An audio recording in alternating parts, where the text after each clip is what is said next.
Hi, Doug McDonald here with you again to show you quickly today how to edit ledger cards entries and or void those entries, depending on your security level clearance. Let's go ahead and get started.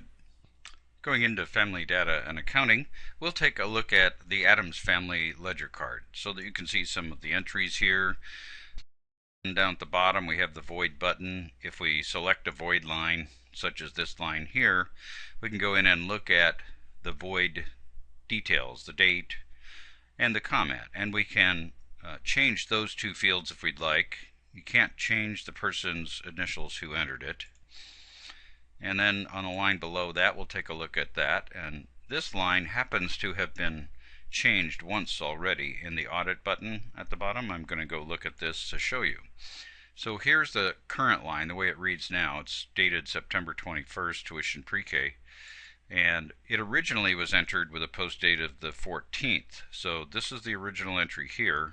This is the changed entry up at the top, the line we saw on the ledger card. And here's the date that it was changed and by whom.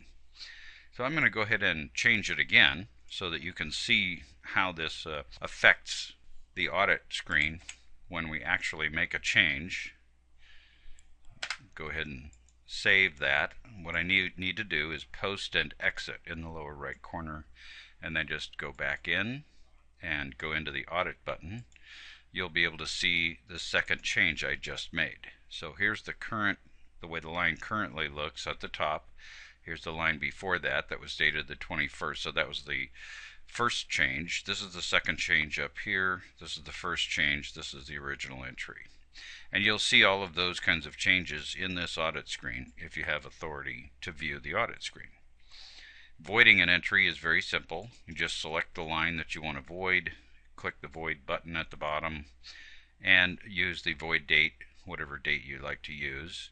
In this case, I'm going to leave the void date the same as the posting date. And then we'll put a comment in and click void.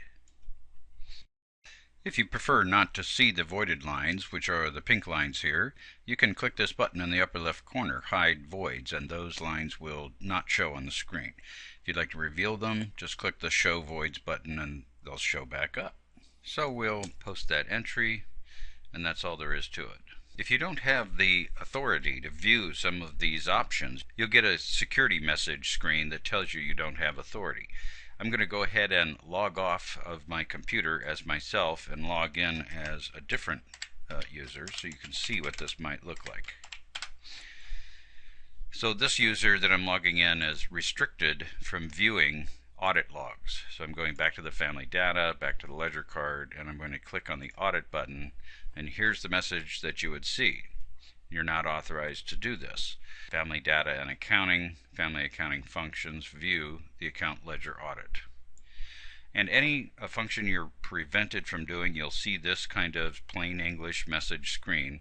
It's best to write down this information and then ask your supervisor about it if you need authority to do that. And that's all there is to it. Thanks very much for joining us today.